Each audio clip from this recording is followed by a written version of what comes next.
been with the secondary this season so far in these first couple games? I think in the first two games, that group of players has played well together. You know, we've played some man, we've played some zone, we've played some match defense, we've blitzed a little bit. I think that, against Cincinnati, I thought they played very well.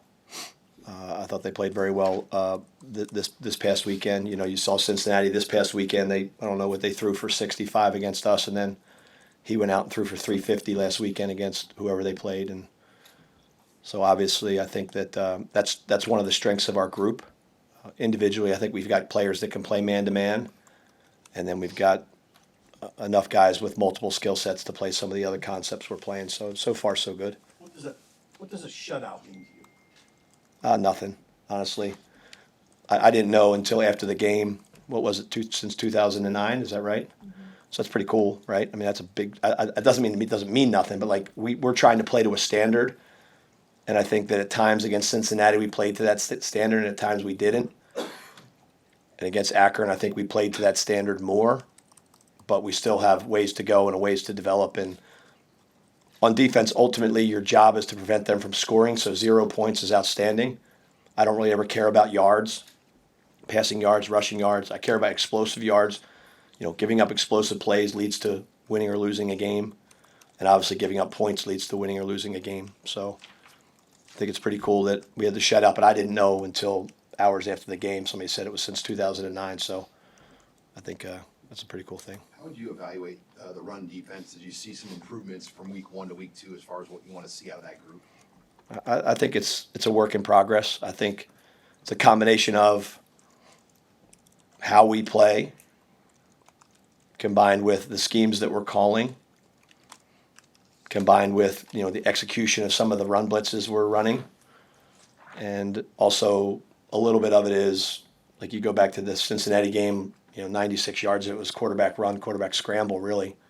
So that just comes down to keeping guys in the pocket. And then last week, we gave up 6 10-yard runs, and no excuse for any of them. But one was a call I made right before the end of the half where I was playing cover 2 and they ran the ball and we're just trying to get out of there. And the other one was the last play of the game where, so I think at the end of the game, we felt like overall our run defense got better. We put some things in to help us schematically. And really it's about our collective defense. I don't think anybody needs to get hung up on they're running it or they can't throw it.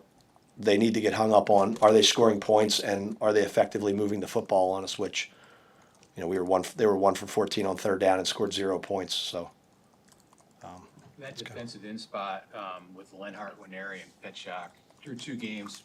A couple of young players now have kind of flashed moments. What is that a nature of the position in the scheme to make that it's going to be one where you produce plays? So Petchak played some tackle this weekend, which the biggest challenge for you as a coach is, not me personally, but all of us, is don't pigeonhole players into a role that you think they are. Put them in the best possible position to make plays. So we put Petchak in a different position. He went out there and made plays. And really, when you look at our defense, the end position and the tackle position in a lot of our 3-down fronts are very, very similar. So I think we have to continue to identify the winners, the most competitive, the toughest, the ones that give the most effort, the ones that execute the best, the ones that care about the teammates the most. We're continuing to find them. We're finding some of them in our younger guys, which we have no problem playing younger players as long as they fit and play to that standard. So, Cade, Williams, obviously Cam's been pretty consistent. Gabe Moore did some things for us out there. He's a big human that can help us in the inside of our defense. So, what is it about Cade that allowed him as a true freshman, like so early, without even being here in the spring, to contribute like this? I think he's got great DNA when it comes to being a football player. Like, I don't know if you guys know him at all, but he's got that look in his eye. He's got a little bit. I told the guys the other day, I coached 10 years in the NFL, and all the best defensive linemen I've ever been around had a little bit something off on about them, in a good way, meaning that they were there because they knew that was the toughest and most physical position that you're going to play in, and you're battling every Sunday. And then you look at Cade, and he has that look about him that he's going to play really hard, play very physical, play with a lot of passion. we wanted to play him a little bit more in the Kansas City in the Cincinnati game and did not. That's our fault. We should have played him more. But when he played this past weekend, he played to a level that we expect him to play and continue to get better. And I think he's going to help us. I think he'll be a steady member of that front moving forward. How do you feel like Deshaun McCullough played in the first, kind of a different role in the first 2 games? Yeah. I think the number one thing you think about with Deshaun is very active.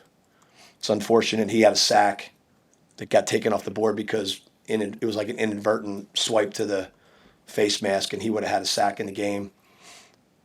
Had a batted ball in the first game. We move him around a lot. I think he's going to have to continue to embrace that role with us where he can rush in 4 down, he can drop, he can blitz in multiple areas.